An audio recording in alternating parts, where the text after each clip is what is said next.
असावे, राजकीय कसे असावे, त्या ठिकाणी आपण नीटनाटक कसं राहावं, हे सांगत सांगत त्या ठिकाणी असणारा या जगाचा काळ कसा आहे हेही सांगितलं.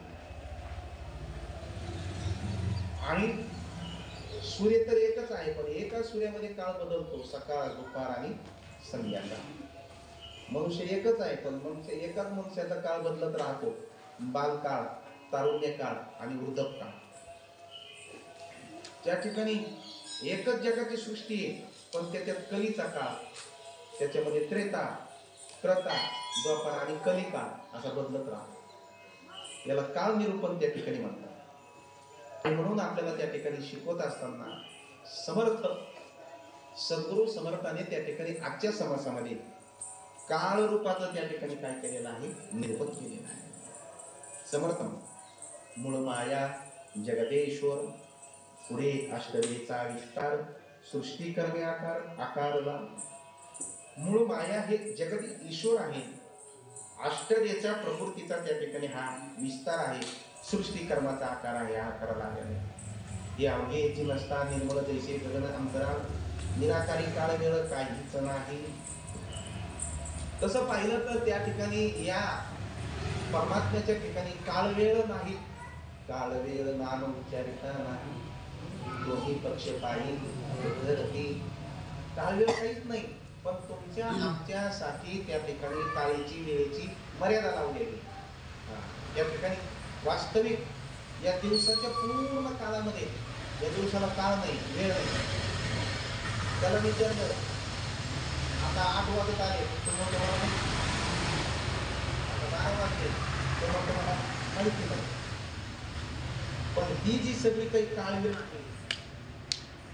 समर्थ त्या ठिकाणी सांगतात की तुमच्या आमच्यामुळे सेकंद, मिनिट, तास, नंतर 12 तास, नंतर 24 तास, नंतर आठवडा, नंतर 15 नंतर महिना, पितृपक्ष वगैरे त्या ठिकाणी असणारे वर्ष, हे सगळी काळाची जी काही गणना आहे, ही काळाची गणना त्या ठिकाणी आपण केली. तर सगळं जसं ब्रह्मच आहे, पण त्या ब्रह्मामध्ये जीवात्म सगळा परमात्माच आहे, पण त्याच्यामध्ये जीव चैतन्य, ईश्वर चैतन्य, कुटस्थ चैतन्य, साक्षी चैतन्य, हे चैतन्याचे काय केलेले आहे तर ते वेगवेगळे भाग केलेले. आणि म्हणून त्या ठिकाणी सांगितलं एक चंचल एक निश्चळ. या वेगळा कुठे काळ चंचल आहे, तत्काळ काळ म्हणावे. एक काळ चंचल आहे आणि एक काळ निश्चळ आहे. चंचल काळ ते तुमचा आमचा आहे, चंचलपणा, बालपण गेलं, तरुणपण, म्हातारपण गेलं, हे चंचलपणा आहे. आणि परमात्म्याचा जो काळ आहे तो निश्चळ आहे. निश्चळ निश्चळ अंतरी निर्मळ, तो अंतरामध्ये निश्चळतेने बसलेला आहे, त्याचा काळ चंचल नाही. तुमचा आमचा काळ चंचल आहे, माकडासारखा, कधी इकडं कधी तिकडं. तो परमात्मा त्या ठिकाणी निश्चळ आहे. आकाश म्हणजे अवकाश, अवकाश बोलिले विलंबास, त्या विलंब रूप काळाचं जाणून घेतले.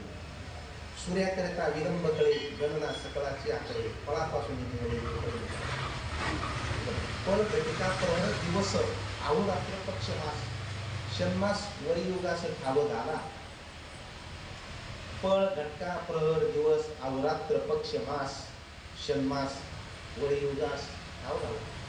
युगानुयुग त्या ठिकाणी निघून गेले, समर्थ म्हणतात ते काळाने निघून गेले, ते त्या ठिकाणी असणार. आणि म्हणून कधीचा काळ असणारा त्या ठिकाणी आहे त्रेतायुग आहे. त्रेता, त्रेत, द्वापार, कली, संख्या चालली भूमंडळी, देवाची आयुष्य आगळी शास्त्री केली. त्या काळाने काय केलेलं आहे, सगळ्यालाच मर्यादा घातलेली. काळाची मर्यादा आहे आपल्याला. आपण किती वर्ष जगतो, काळानुरूप त्या ठिकाणी आपण जगत असतो, काळाची मर्यादा असते. आपल्याला काही काळ आहे,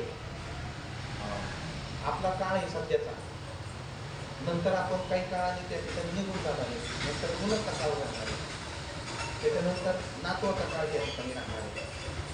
काळाची मर्यादा पुन्हा आम्हाला त्या ठिकाणी काय आहे, काळाची मर्यादा आहे. परमात्म्याला त्या ठिकाणी काय नाही, काळाची मर्यादा नाही. आणि म्हणून हे सगळं त्या ठिकाणी काळाच्या आधी आपल्याला त्या ठिकाणी असणार हे काय आहे, जगत आहे. काळ म्हणतो ना, हे काळा नळाची तोंडी, घातली लोणियांची गुंडी, मासी पंख पाकळी तव हे सरे, हे सगळं काळाच्या तोंडामध्ये जाणार आहे. त्याला सगळं काही काळ आहे. आपण घर बांधलं, त्या घराला काळाची मर्यादा आहे. सलाबच्या घराला किती काळाची मर्यादा आहे? 100 वर्ष. 100 वर्षांनी ते काय होणार आहे? पडणार आहे. त्या सगळ्या गोष्टीला काळाची मर्यादा आहे. गाडी घेतली आपण, गाडीला काळाची मर्यादा आहे. आपल्या शरीराला काळाची मर्यादा आहे. जोपर्यंत आपला काळ आहे तोपर्यंत शरीर टमटम चालतं. काय खाल्लं काय, काय पिलं काय, काही त्याचं तपास करायची गरज राहत नाही.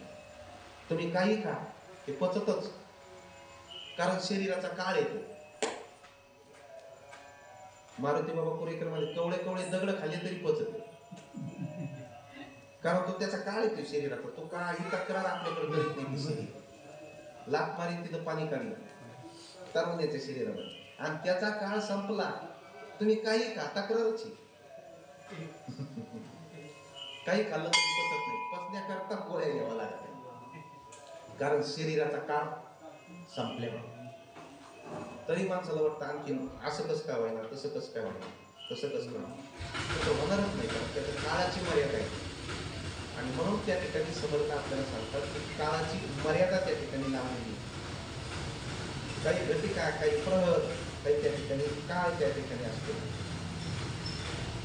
म्हणून असो हे जाम त्याची कामे निरता उगाच गुंते भरणे, प्रत्येक जाणे जाणो वर्णे काही पडावे.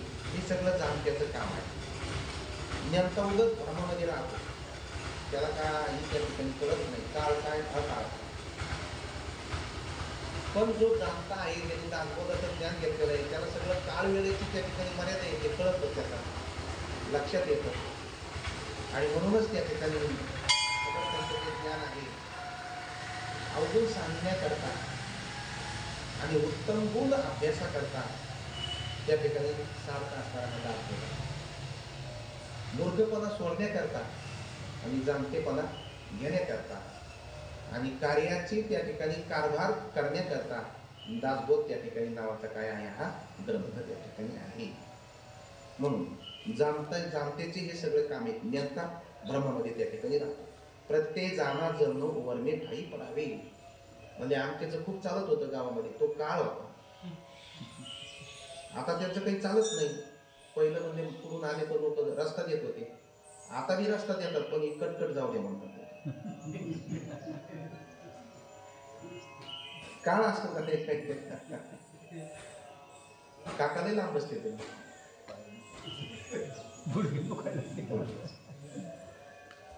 मोर येत पावचा ना तुमच्यापर्यंत येत आहे ना.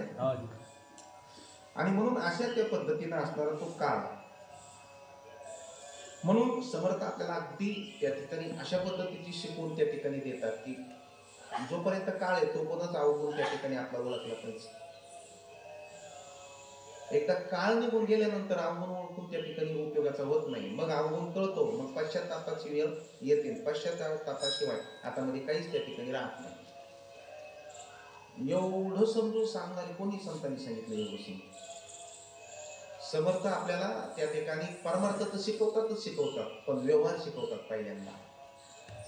पहिल्यांदा वागवण्याचं ज्ञान त्या ठिकाणी शिकवतात. वेळ निघून गेल्यानंतर काही उपयोग राहत नाही, खाली राहतो पश्चाताप. कारण आता सुधारलं तरी उपयोगाचं नसतं, वेळ निघून गेलेली असते, हातात काही राहिलेलं नसतं. सुधारला तरी लोक म्हणजे सुधारलं, आम्हाला काही त्याचं घेणं देणं नाही. आणि म्हणून समर्थ त्या ठिकाणी सांगतात जोपर्यंत काळ चालू आहे तोपर्यंत अवगुण बघा. आपल्यातलं त्या ठिकाणी अवगुणाचा त्याग करा आणि गुणाचा अभ्यास करा. आणि त्या ठिकाणी जी त्या ठिकाणी दुर्बुद्धी तिचा त्याग करा आणि सुबुद्धीचा स्वीकार करा. मूर्खपणा सांगितली आणि त्या ठिकाणी काय मूर्खपणा सांगून त्या शहाणपणा त्या ठिकाणी घेती सतळ होती. कारभार पाहती करून या परिस्थितीचा. आणि म्हणून त्या ठिकाणी अशा पद्धतीने असताना सांगितलं असो ही जाणं त्याची कामे नेनता अवघाची गुंते भ्रमी. नेनता माणूस भ्रमामध्ये राहतो. मी सरपंच, मी पाटील, मी आमका, मी तमका, आणि त्या भ्रमामध्ये त्याचे त्या ठिकाणी दिवस निघून जातात. काही कोणाला काही घेणं देणं नसतं, तू कोण आहे. आणि मग त्या ठिकाणी वेळ गेल्यानंतर खाली राहतो पश्चाताप. माणसं दूर झालेली असतात, संपत्ती झाडाची सावली असते ती निघून गेलेली असते, सगळं सगळं उदासवाणी त्या ठिकाणी होतं. आणि मग हा मनुष्य अन्नाला मवताल त्या ठिकाणी होतो. त्याचं कारण आहे त्याच्यातलं अवगुण, त्याच्यातलं काय. म्हणून मनुष्य जन्मामध्येच आपल्याला हे सगळे अवगुण टाकता येतात आणि गुण घेता येतात आणि देवस्वरूप आपल्याला होता येतं. देवस्वरूप त्या ठिकाणी होतं. प्रत्येक जाणो वर्मे ठाई पडावे, हे वर्म आहे समर्थ म्हणतात. उत्पन्न काळ, सृष्टी काळ, स्थिती काळ, संहार काळ, अत्यंतावघा काळ, विलंब होती. काळाला जाणून घ्या. एक उत्पन्न काळ आहे, सृष्टीचा उत्पन्न काळ, नंतर सृष्टी काळ, सृष्टी स्थितीचा त्या ठिकाणी काळ आहे, नंतर संहार काळ येतो. वेगवेगळ्या पद्धतीचा काळ आहे. आपण जेव्हा पेरतो तेव्हाचा काळ वेगळा आहे. पेरायच्या काळामध्ये पेरलं पाहिजे. पेरायच्या काळामध्ये पीक ते वाढतं, त्याला खत वगैरे घालतो, खुरपणी करतो, मग त्या ठिकाणी असतात ते आणतो, गवत काढतो त्याच्यातलं. त्या पिकाचे आपण काय करतो, संरक्षण त्या ठिकाणी करतो. आणि त्या ठिकाणी त्या पीक त्या हे झाल्यानंतर पुन्हा त्याची मळण करतो, फळं करतो, ज्वारी काढतो, फोडतो, त्याची मळण करतो, त्या ठिकाणी. हा संहार काळ, मळणीचा काळ म्हणजे संहार काळ. ज्या त्या काळामध्ये जे ते सोपतं. आता त्या ठिकाणी पिकं काढायला आली आणि एक जण म्हणला आता पेरायला गेली. उत्तम शेतकरी आहे तेव्हा ते प्रगतीशील करायला म्हणजे लोक कंस फोडायला चालली आणि पेरायला चालला. समर्थ म्हणतात ऐशी येडगळ बुद्धी, विषम काळे जाणती शिती, ऐशी येडगळ बुद्धी, समय न काळे त्या.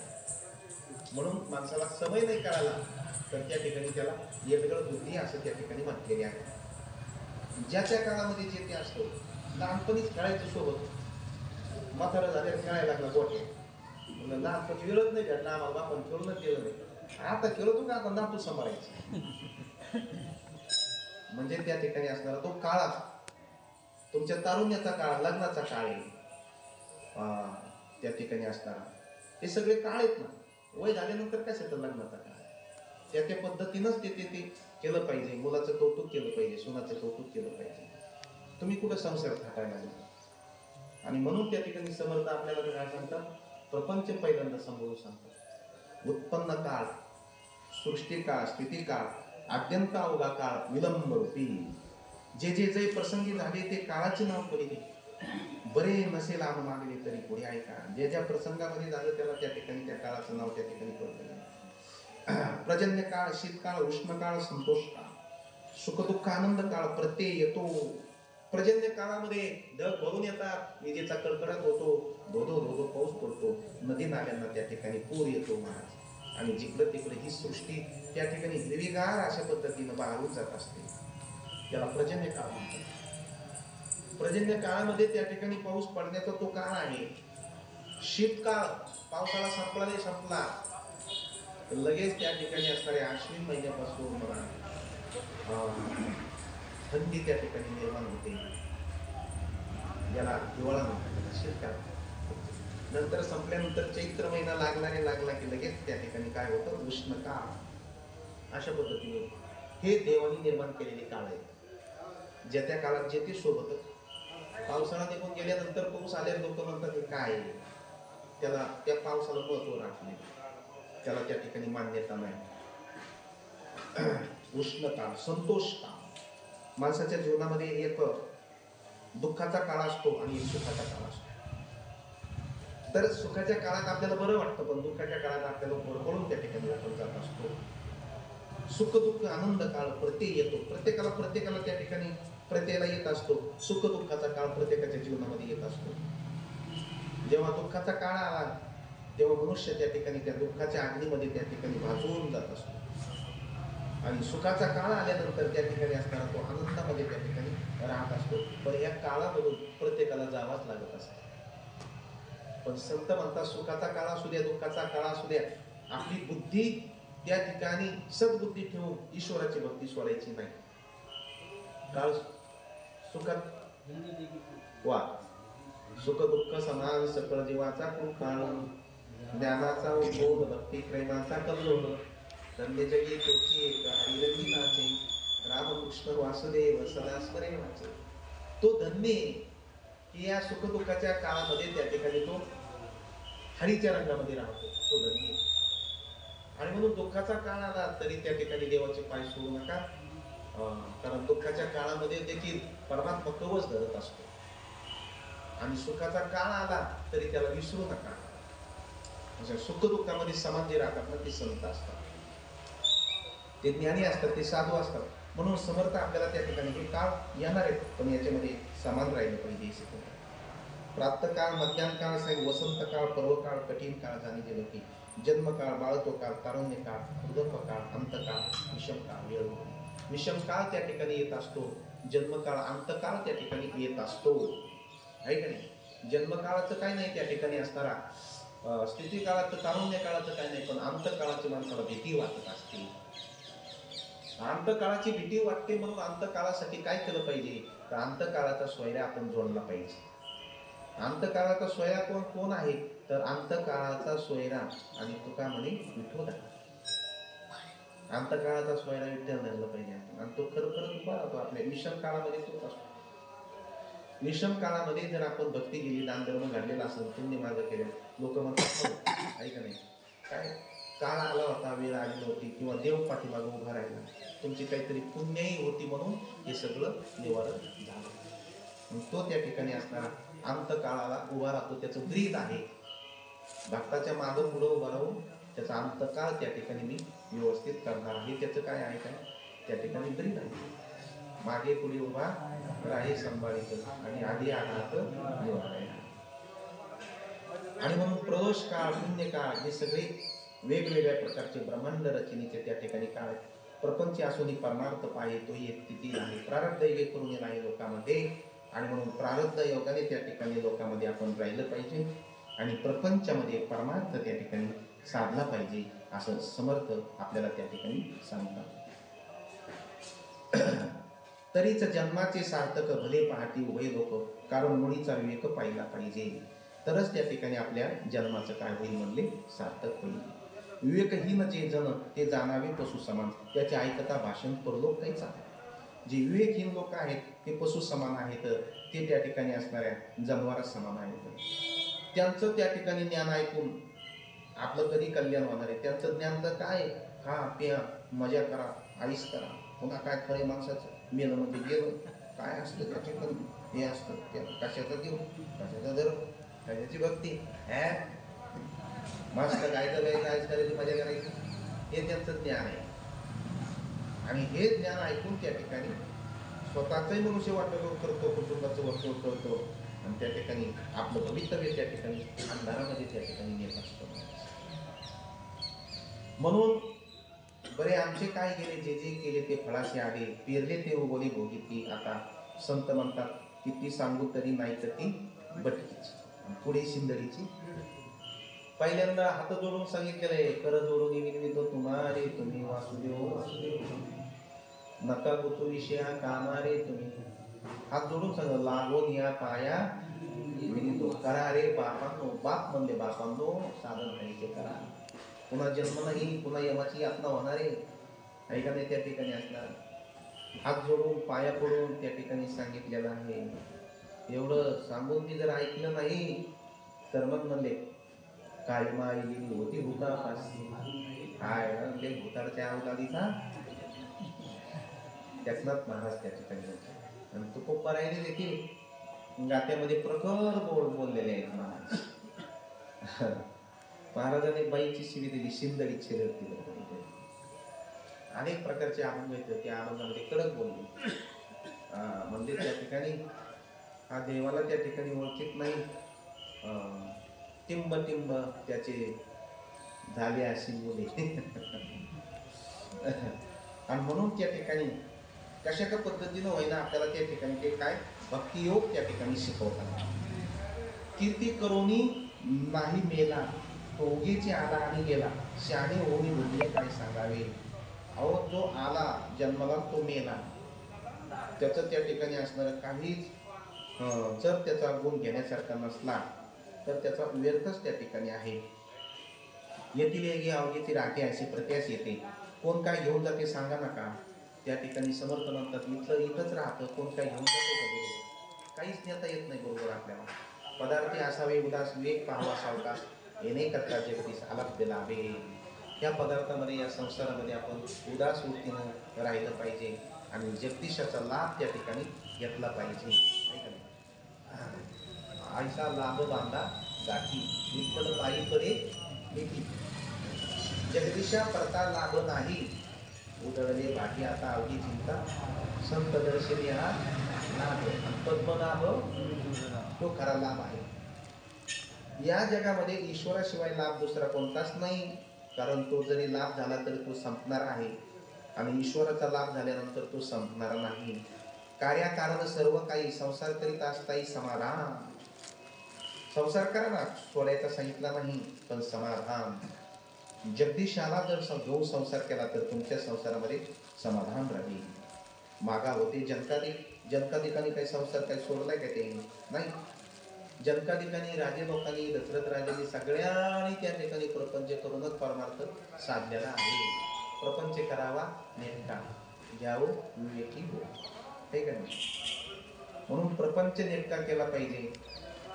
त्या ठिकाणी असणारा विवेक त्यांनी साधून घेतला पाहिजे आणि प्रपंच परमार्थी सावधान त्या ठिकाणी राहिलं पाहिजे.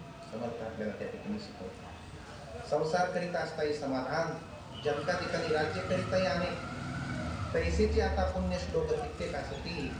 जनता ठिकाणी राज्य केलं, जनताचे त्या ठिकाणी महान झाले, संत झाले, साधू झाले, महात्मा झाले. एवढेच नाही तर सुखाचार्यासारख्याच्या गुरु होण्याचा लाभ त्यांना मिळाला. नाही, शुकाचार्य त्यांच्या पुढे नतमस्तक झाले.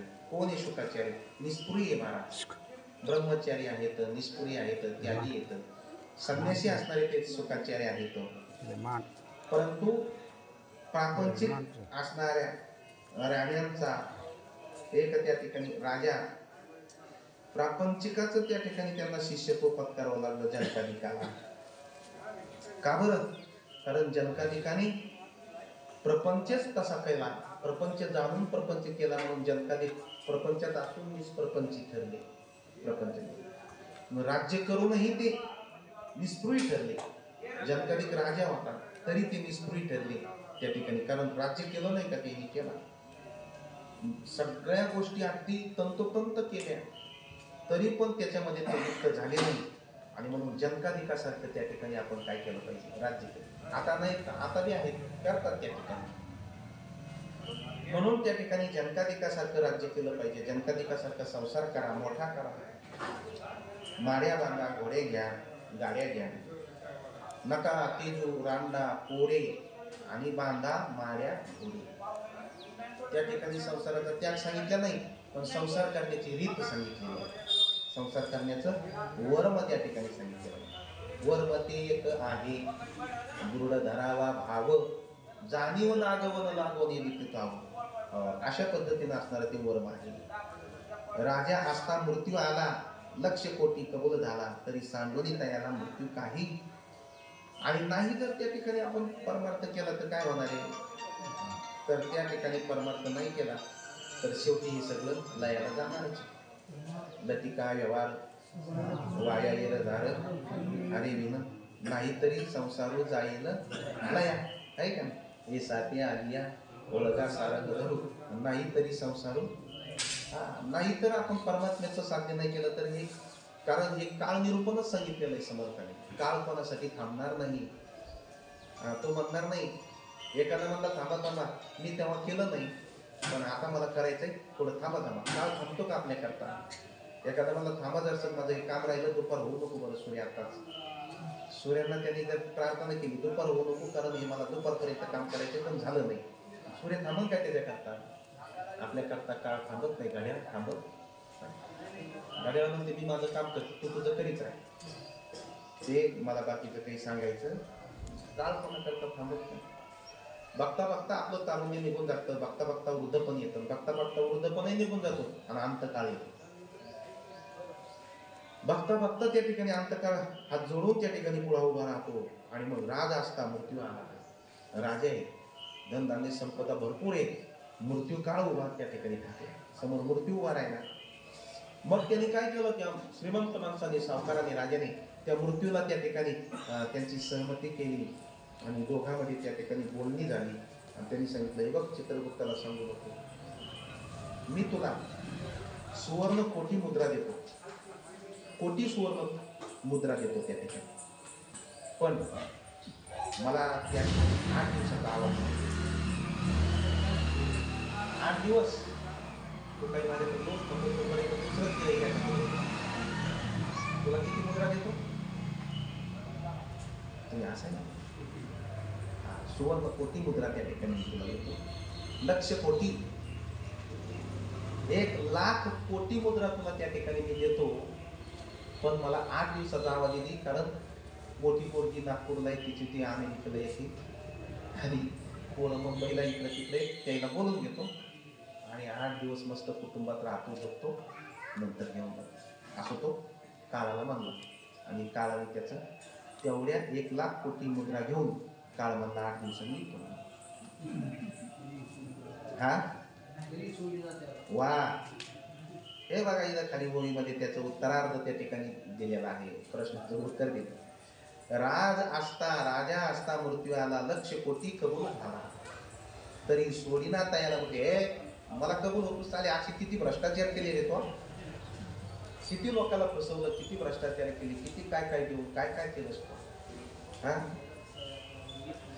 हा वा, माझ्या श्लोकामध्ये दासबोधाचं सार आलेलंच आहे सगळं.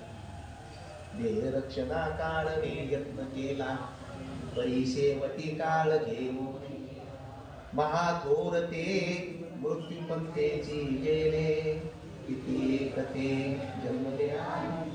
देह रक्षणा करता अनेक प्रकारचे प्रयत्न केले देहाचं रक्षण करण्याकरता, शेवटी काळ आला आणि मोहळ हुलून दिल्यासारखं त्या ठिकाणी हुलवून गेलं. तसा नका नका नका ना म्हणे पोरगी यायची ना, नका ना हो पोरगा यायचे ना, नातू झाला नाही, मारी ती तोडी ती, फटका तोंडावर फटका गेला, आणखी कृती झालीच नाही खरी, आणि हानीत मारीत त्या ठिकाणी या देहातून कुडी काढून काळ घेऊन गेला महाराज. समर्थ म्हणतात, मरण कोणासाठी थांबत नाही, अंतकाळ कोणासाठी त्या ठिकाणी थांबत नाही. अंतकाळ देवाला नाही, देवाच्या बापासाठी थांबला. राम वनवासाला निघून गेल्यानंतर तो काळ आला, तेव्हा राजा दशरथ म्हणत होते, माझा राम नाही, माझा भरत नाही, माझा शत्रुघ्न नाही, माझा लक्ष्मण इथं नाही आणि कोणीच नाही, काळा तो आले नाही.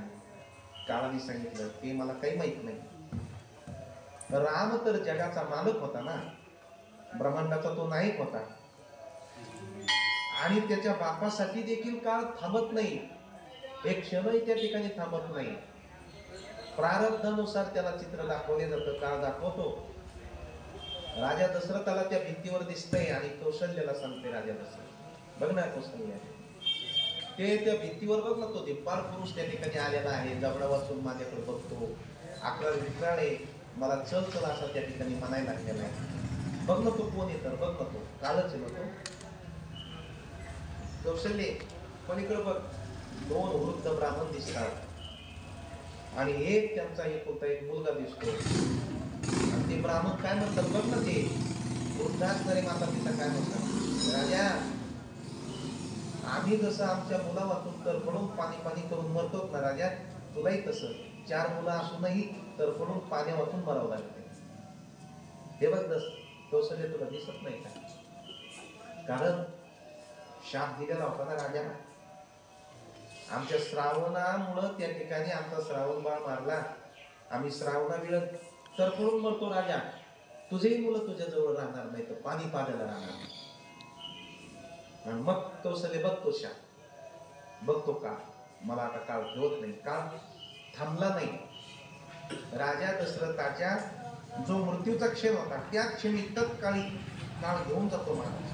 मग जर काळ देवाला, देवाच्या बापाला जर त्या ठिकाणी सोडत नसेल तर तुम्ही आम्ही तीच दरेने कसं आहे का, जीवा कर्मयोगी जनी जन्म झाला, परिसेवती काळ घेऊन गेला, महाथोर ते मृत्यू पंथेची गेले, आणि किती एक ते जन्मले. आणि एक बाई म्हणजे समर्थ काय अर्थ आहे, म्हणजे जावं लागतंय सगळ्याला, मी जाईन का म्हणजे, कसं काय, महिला बचत गटाचे अध्यक्ष आहे ना. ते मध्ये तो आता पहिला नंबर आहे. राजा मर गया, प्रजा मर गया, मर गया तस्बी सिद्ध जोगी, 33 कोटी देव गया, मर गया पिंगर जोगी. सिद्ध मेले, राजा मेले, जोगी मेला, 33 कोटी देवही गेले, सगळे गेले. जायचंय सगळ्याला. वा येते नाही उरो आले, येरते पामर जीव किती म्हणून जायचंय. जावाच लागणार आहे. नाही म्हणलं तरी जावं लागणार आहे, आणि जायचं म्हणलं तरी जावं लागणार. म्हणून विठ्ठल बाबा भले म्हणायचे, किती लावलं स मातीत होणारे मिक्स आहे, ठरलेलं फिक्स आहे. देह रक्षणा कारणे यत्न केला. त्या दक्षिणा देहाचे रक्षण करण्याकरता काय काय माणसं याला खातात, काय काय मस्त दष्टपुष्ट चांगली गोष्ट आहे, खा. पण त्याला लक्षात ठेव, दिवस त्याला स्वभाव नाश त्याला आहेच. नाही जरी दुसरीकडून नाश झाला तर स्वभाव नाश आपोआप त्या ठिकाणी. अंगम गलितम पलितम मुंडम मुखम ज्यासून तुंडम, हे स्वभाव नाश. तरुणपणात या सुंदर दिसणारा माणूस, तलवारीच्या झाडीसारखं दिसणारं नाक, कमळाच्या फुलासारखे दिसणारे डोळे, महाराष्ट्रीय असणाऱ्या धनुष्यपूर्त दिसणाऱ्या त्या भवया, या मिशीचा रुवा, हे दाढी, हे ज्वाळा पायात करकर, पॉलिस्टरचं धोतर, हे कर कर कर चालणारा माणूस, पण म्हातारपणाला नाकोन गळू लागले नाळ आणि शेपूर, पान खाऊन होत लाल चालणारा त्या ठिकाणी असा पाटील रुबाबात, पण अंतकाळ म्हातारपणाच्या काळामध्ये वाटेवर बसत्याला मान हालती. आमच्या गुरुजी म्हणायचे, माणसाची अशी हालती आणि बाया माणसाची अशी. कारण त्यामध्ये असतात, बाजार आणा बुधवारी आज ते आणा ते आणा, ते पैसे नाही पैसे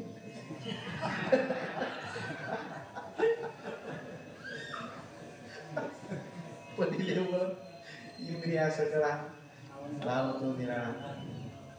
होय बाप्पा, बरोबर आहे का? असंच आहे का? आपल्याला काही माहिती नाही का? नाही इथं बसल्यावर माहिती झालं असतं.